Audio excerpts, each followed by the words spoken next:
Gandalf and Aragorn lead the world of men against Sauron's army to draw his gaze from Frodo and Sam as they approach Mount Doom with the One Ring. Hello everyone, welcome to another movie review, and this time it's on the movie The Lord of the Rings, The Return of the King.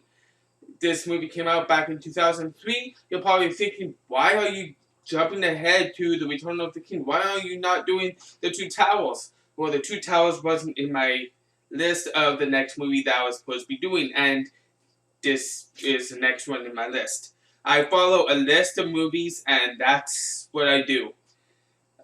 You can get the list from IMDb. Uh, so I I focus more on the main actors.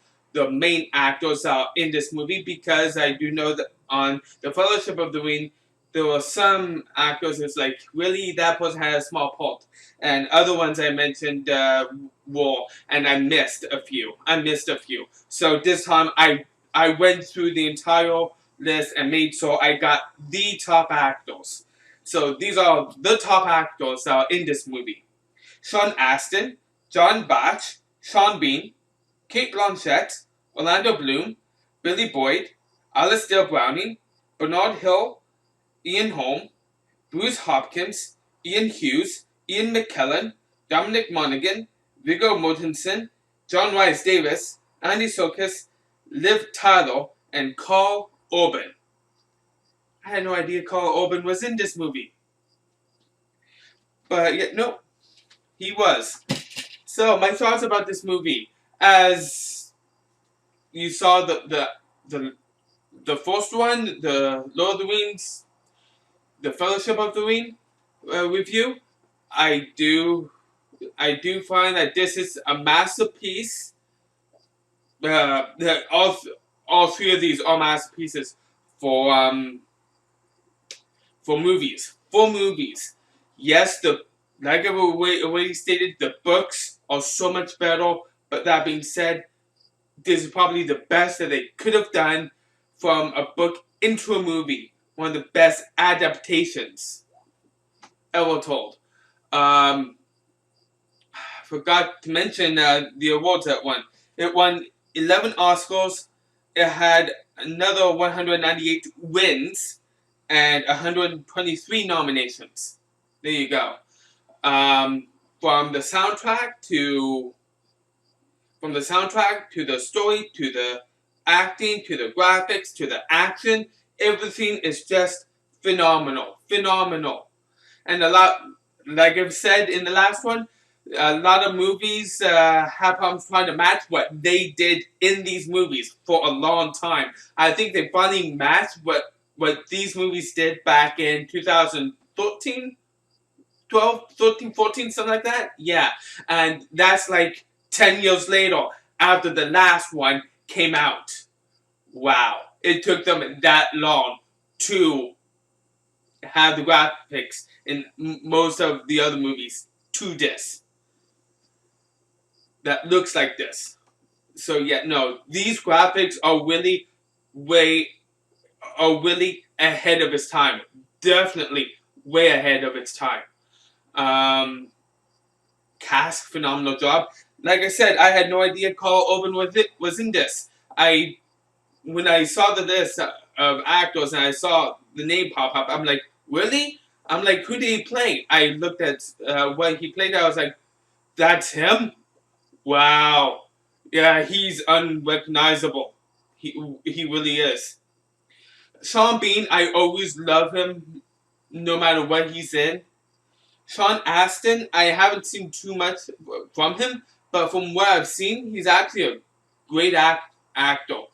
Yeah, he was in these three movies as I don't want to say who he was. It should be obvious to the people who know him who he was in this. He was also in the second season of Stranger Things. Yeah, and too bad they killed him off in that show. Too bad. Uh, I was really pissed off with that because I very much enjoyed his acting in that show. And he also played in a season of 24. Now, I'm in the middle of watching 24. I'm in season 4. I'm not to Will he showed up yet. I believe he showed up in season 5. Season 5. Yeah. Um, yeah, he just to name a few things, a few other things I've seen him in. He's a great actor, and going back to talk about the TV show 24 again, and yet again they killed him off. I was really pissed off when that happened. Really pissed off. I remember that. Um, what else to talk about? Really nothing much else to talk about. The soundtrack is phenomenal, like everything else in this movie. And with this one, I did not hear a single thing that I recognized from anything else. No. So I think this was all like original scores. They might have taken something from somewhere. I don't know. I just know that the Fellowship of the Ring, they took one score from a TV show and they reused it like a few times over. Not to say that that was a bad call. It wasn't. The music fit the scene. And I think that's what Peter Jackson wanted to do, and so he probably got the rights to the music that was in the TV show for that movie. And I give him kudos for that. Kudos. Because it worked perfectly. Uh, the score in this one, like I said, like I just said, I don't think I recognize anything from of the score from anything else. So it might be originality in this one, or it might be like taken from somewhere else that I've never heard from, uh, that I've never seen or heard yet. No. Um, yeah. So that being said, I think I've covered everything. Um, IMDb rates this at 8.9 out of 10. And like I said, it's a masterpiece. I give this movie a 9 out of 10. A 9 out of 10. I would love to give it a 10 out of 10, but I can't. Like I've already stated before, I can't. Always room for improvement, even with the pitch perfect movies.